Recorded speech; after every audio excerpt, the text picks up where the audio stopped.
Bapa, Putra, dan Kudus. Amin. Allah Bapa di surga, kami ucap syukur bahwa kuasa penyembuhan-Mu ada dalam diri Putra-Mu Yesus.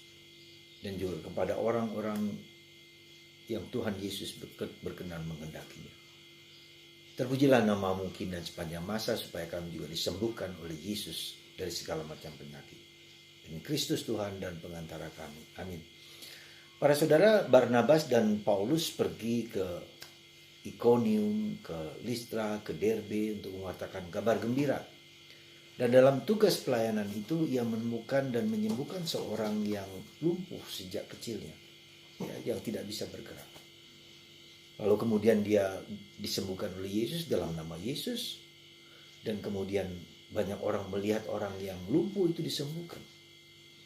Maka reaksi orang-orang Yunani pada waktu itu, orang Ikonium, Derbe, ya, itu menganggap bahwa Paulus sebagai dewa Hermes dan Barnabas sebagai dewa Zeus, dewa-dewa mereka yang mereka sembah pada waktu itu. Ya. Nah, kemudian Paulus dan Barnabas mengatakan tidak, aku bukan dewa. Yang menyembuhkan adalah Yesus. Sikap Paulus dan Barnabas ini luar biasa. Ya, kisah penyembuhan, Tuhan bisa menyembuhkan dulu, sekarang, dan akan datang Tuhan yang sama dan bisa menyembuhkan. Dan bukan saya, bukan siapapun manusia, bukan apapun juga, tapi Tuhan Yesus. Saya akan menceritakan sedikit kisah seorang anak Islam yang kemudian disembuhkan, ya, kemudian menjadi Katolik, ya, karena kuasa Yesus. Yesus yang bekerja untuk dia. Jadi ketika dia masih kecil, dia harus keluar sekolah. Ketika dia masih Islam, sekolah dalam 8 jam perjalanan. Ya. Dan di situ dalam perjalanan itu ada sebuah gua Maria. Ya, dan dia datang begitu saja. Ya, datang berdoa di sana tanpa tahu apakah Bunda Maria dan grotto atau gua itu di situ. Dan pernah dia menghadiri misa manten begitu. Dan dia tidak tahu sama sekali. Lalu dia menerima tubuh Kristus karena tidak tahu sama sekali. Ya, kemudian mulailah dia mulai tertarik, ya, mencari doa, ada mendapat doa, buku doa, lalu dia doakan, lalu orang tuanya melarang dan dengan keras menghukum dia supaya tidak berkaitan dengan doa-doa seperti itu. Kemudian setelah besar, apa yang terjadi kemudian setelah besar, dia pindah ke sekolah kemana-mana. Lalu ada buku doa yang dia dapatkan itu, dan selalu mengatakan, datanglah Roh Kudus, datanglah Roh Kudus, datanglah Roh Kudus. Maka ketika dia ujian college itu, sekolah pertanian, sekolah teknik pertanian, dia mengalami kesulitan dalam menjawab. Lalu ada suara mengatakan, dan lewat telinganya memang dia harus menulis A, menulis B, dan seterusnya, dan akhirnya dia lulus. Pada suatu saat ketika itu dia dapat telepon dari pamannya bahwa ayahnya kecelakaan. Dan dokter mengatakan, ya, sulit untuk hidup. Apa yang terjadi?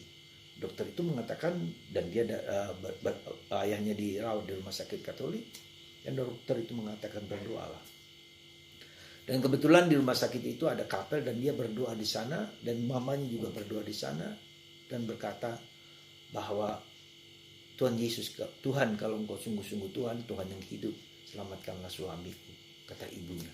Dan dia juga berdoa, itu bergantian terus berdoa, bergantian terus. Pendek kata, akhirnya kemudian dia terus berdoa di kapel itu, dan seterusnya, dan seterusnya. Dan dokter mengatakan impossible, sudah berapa lama tidak sadarkan diri, sampai kemudian di titik yang paling rendah, ya, dikatakan bahwa ayahnya tidak sadar dan akan meninggal. Mereka menangis, mereka berdoa. Dan apa yang terjadi? Justru kemudian pada suatu saat dia sedang berada di kapel berdoa sendiri. Teleponlah dia oleh mamanya, ditelepon, tapi dia tidak mengangkat. Dia tidak mau mengangkat berita bahwa bapaknya meninggal. Ya, kemudian apa yang terjadi? Ya, lalu dia berdoa di Gua Maria, berdoa, datanglah Roh Kudus. Apa yang terjadi kemudian? Dalam hati mengatakan, terimalah telepon dari mamamu. Lalu diterimalah telepon itu setelah dia meletakkan lilin di Gua Maria itu. Dan dia mendengar suara ibunya. Papamu sembuh, papamu sembuh. Lalu bapaknya bicara lewat HP itu. Dan dia menangis, dia bersukacita. Dia sungguh bergembira. Ya. Dan apa yang terjadi kemudian? Dia kembali ke rumah sakit dan bersyukur dan berterima kasih dan berdialog dengan papanya. Papanya yang tadinya Islam itu lama-kelamaan mulai mengerti dan memahami akan Kristus. Pada suatu saat memang dalam proses perawatan, ya, si anak ini berdoa dan melihat seperti Yesus dari matanya keluar darah. Lalu apa yang terjadi? Dalam penglihatannya keluar darah. Dan dia melihat kemudian luka-luka bapaknya di tulang punggungnya itu kan ada tulang retak tulang belakangnya karena kecelakaan keras.